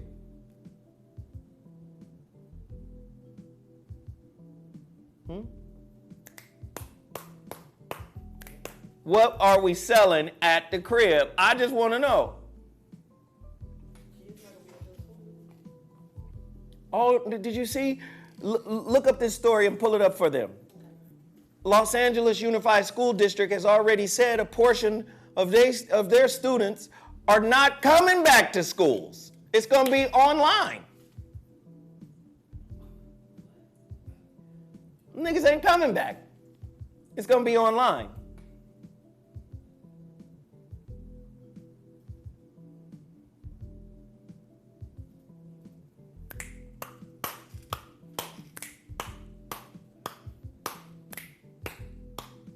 Money doesn't really have any worth. But what's going to happen when that finally crashes? Jeff has been talking about it for the longest.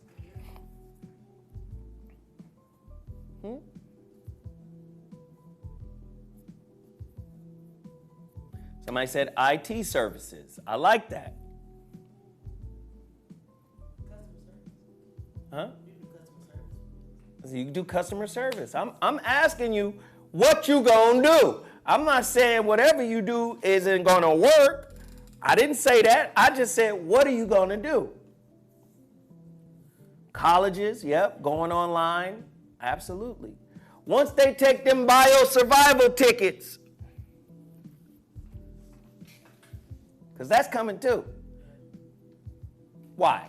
60 million people out of work? The economy's struggling because people are not at work. The motherfucking stock market can't keep booming. So then there's an inevitable crash. Where there's a crash, somebody is going to grab up a lot of shit, right? Okay. I'm just saying, there's no collective operation with black people. There's no work ethic amongst black people. There's still self-hate in black people. There's still a dependence on the system, the corrupt system as it is currently constructed. There's still that going on. And I'm saying, what is your answer for your people? Motherfucker asked me, how come you wasn't at the Juneteenth celebration?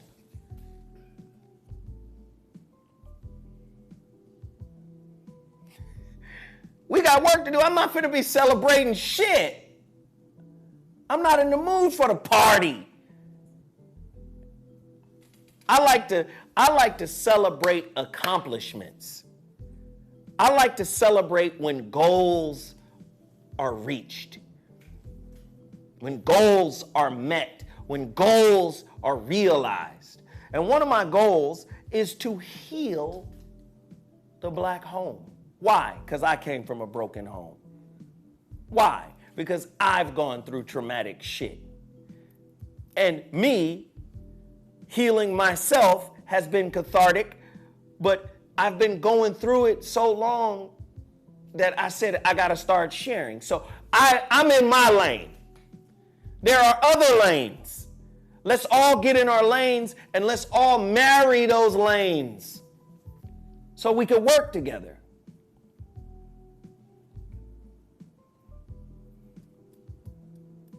So when Jeff says some shit like, all you need is athletes and grass and someplace to play, and we got our league.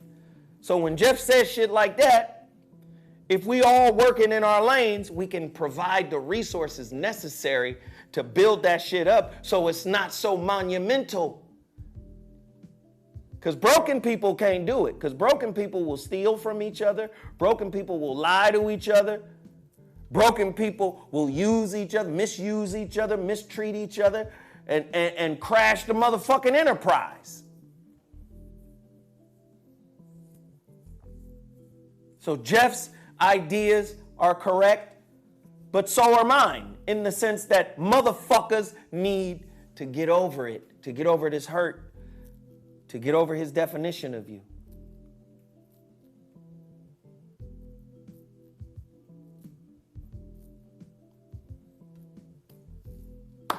What is Jeff Brown's Cash App? GBFunnyStyle. Can y'all put that shit up there? Please send Jeff some love. We miss Jeff, and we're praying that he is okay. We are praying that he is healthy, wealthy, and whole, and that he'll be back soon. One of Jeff Brown's compadres, somebody that Jeff works for, D.L. Hughley, just came down with COVID-19, and, y'all all should donate to Jeff Brown. Also, Sarah, without the H, please put up your Cash App, baby.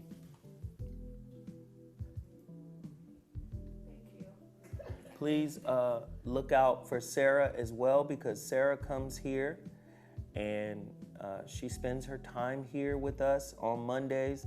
She tries to help us out the best way she knows how. She's one of the sweetest people I know. And she works hard. She tries to learn on the fly. So everybody, if you love Sarah and you appreciate Sarah, please, please, please show some love for her. And then I'm gonna say this, for the people who have hit the super chat button today or my Cash App, you can put my Cash App up there as well. I appreciate everybody for sharing. Thank you, Steve H, for hitting the super chat button. We have about 6 or 7 minutes left in the show. It's 1,500 people in here right now. This is my goal. It's 1,500 people in here right now. Can we hit $600 right now? And I think we could do that if half of those people in the chat room, if everybody gave $5 right now, like if we just went on a push, a spree. I'm gonna go over my next couple of stories to wrap it up, but we have 1,500 people in here. If everybody could just drop, right, $5.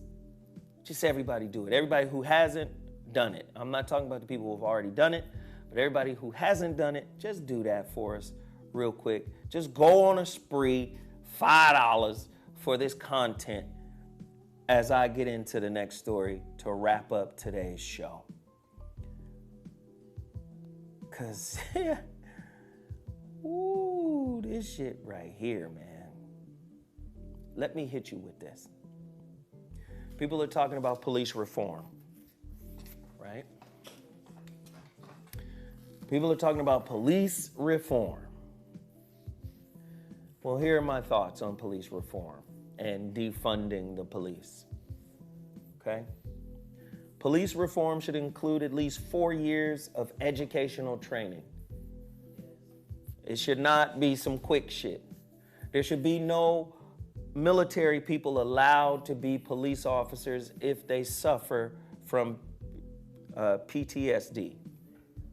If they suffer from post-traumatic stress disorder, they should not be allowed to become a police officer, right? I think that's only fair. I honestly believe that that's fair, right? Other than that, all military people should be allowed, they should be fast-tracked even to be police officers, right? If they pass the prerequisites that I'm talking about right now. Police reform should include at least 4 years of educational training. Reform police training should include nonviolent de-escalation communication, psychology, and social/cultural courses. Nonviolent methods of apprehension, empathy training, right? Hand-to-hand self-defense training, implementation of a civilian-ran board of oversight of police departments and their unions, right? An implementation of a civilian-ran. If we talking about reform, somebody, when I'm done with this, somebody put these points together. Right? A civilian-ran board of oversight for police departments and their unions. Right? We have to do away with qualified immunity. We have to do away with qualified immunity because that basically says you can kill somebody and get away with it. Also, we must demilitarize the police. You do know that the Pentagon sells their stuff to the police, to police departments all over. Tanks and all types of shit. Right? No new police officers should be employed based solely on skill and not mental and emotional competency. This is what I talked about earlier, i.e. PTSD, bipolar, or a racial mentality or racist mentality, because to me, racism goes into the category of mental illness. You got PTSD, bipolar, or a racist mentality. To me, that all lines up together, right?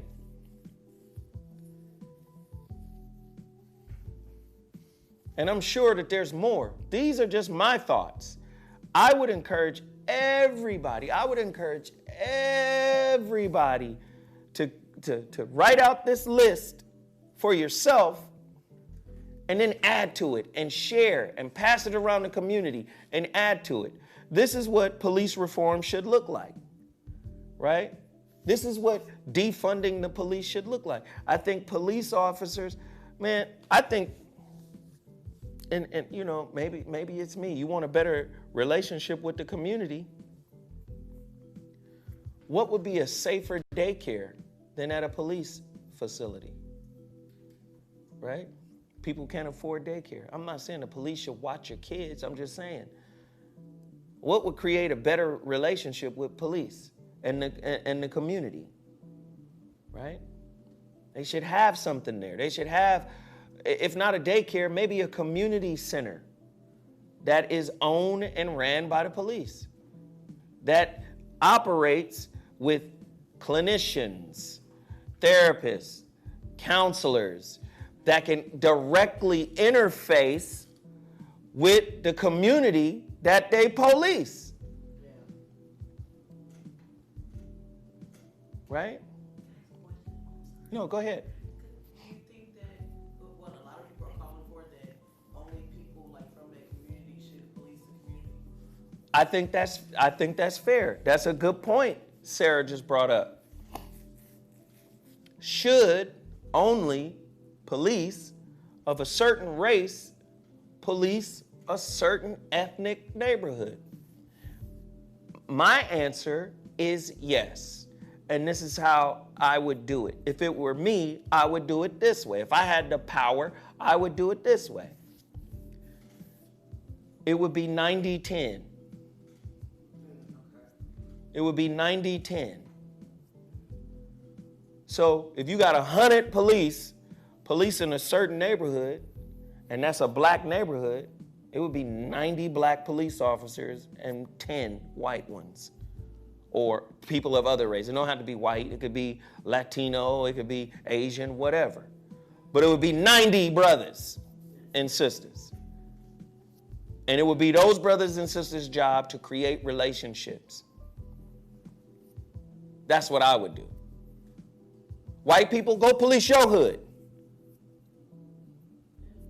I'd flip it that way. Right? Over in Brentwood, my nigga. Where the 10% of the black police officers that would be allowed to police that would reflect the population of black people that live in Brentwood.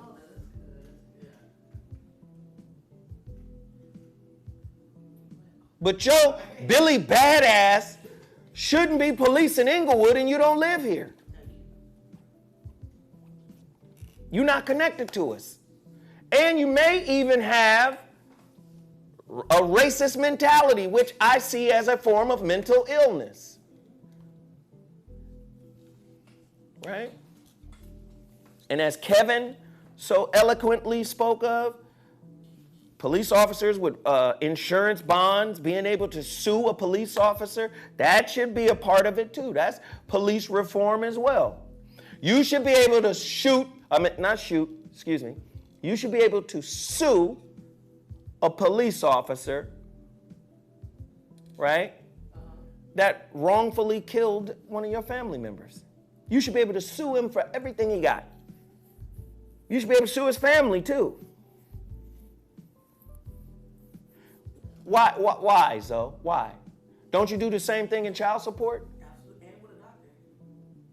A Malpractice with a doctor. You can sue a doctor, but you can't sue a cop. Right? Is racial something? Racism is part of a psych eval? Say again? In a psych eval, do they ask about racism or racist tendencies? I think they should ask in the psych evaluation about racist tendency. I think they should.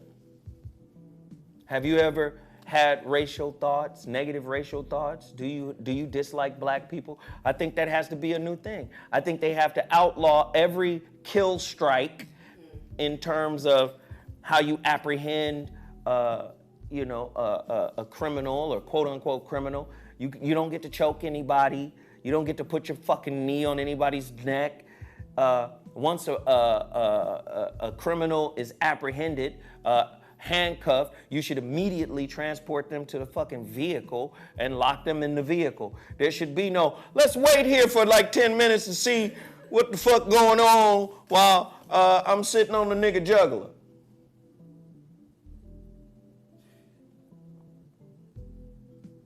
Oh, I'm on his juggler and people talking.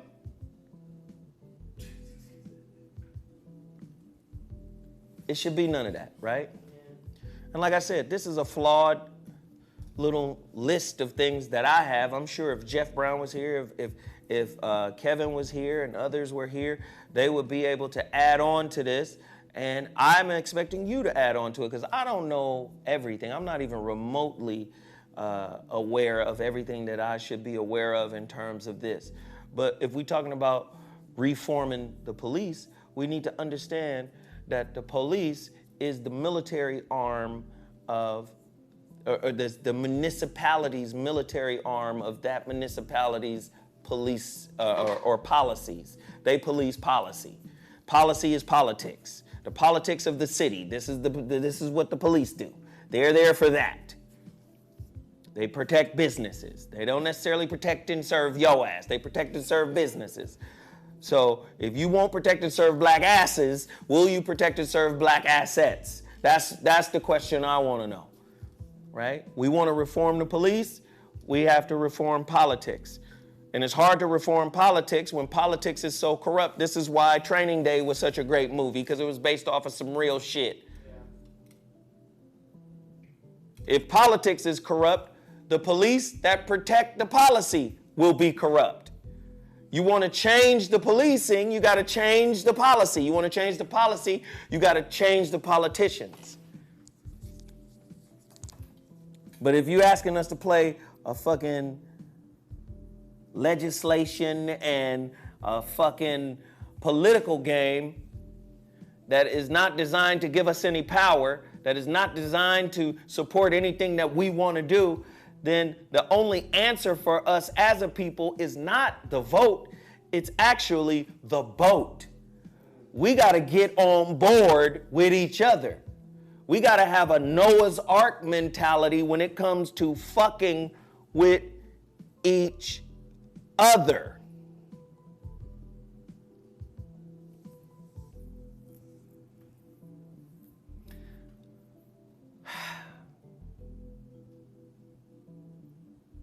Well, I will say this. Everybody who hit the super chat and everybody who hit my Cash App and Jeff's Cash App and Sarah, did they hit your Cash App, honey? You had a couple of people, and she said thank you. She said thank you, and I'm sure Jeff appreciates it too. And like I said, man, I don't know hardly anything. I can't do shit without my people, without my people's support, without my people's love, without my people's just gathering and rallying around me. So I'm not the end all be all, but I love to contribute to the conversation. I don't have every answer for the politics side of the game. Maybe I'll bring in Tone, or maybe I'll bring in somebody else, somebody who's willing to talk about it and educate me on the political side and why it's important and why we should vote. And I'm open to bringing in those kind of people. I'm open to bringing in anybody. People from the Hebrew Israelites have been reaching out. I said, this is Jerusalem. Anybody can come on here. Anybody can come on here. You know, just be respectful. I got questions, you got questions, everybody got questions. Just be respectful and let's work together. I don't want to fight with nobody. Not especially my own folk, right? What I've recognized is I inspire people in a different way, right? I inspire people, and I want to use my inspiration for good. I don't want nobody out there doing fuck shit to each other or to anybody else. What I want is for us to put all that energy that it takes to be mad, to be disappointed, to be angry, to be frustrated, put all that energy into working together, into getting over what the fuck you need to get over, into healing what the fuck you need to heal, and then working with your folks. I can't wait until you love a woman enough to fucking sneak up behind her ass while she's planting some motherfucking carrots, nigga, and you rub her hands while her hands is in the dirt, nigga, and you play humping that ass while y'all out in the garden. I want that kind of interaction with our people. You feel what I'm saying? I don't want constant hate, constant disrespect, constant judging each other by a standard we didn't create. I don't want any of that fuck shit anymore. That's why we're where we are to motherfucking day.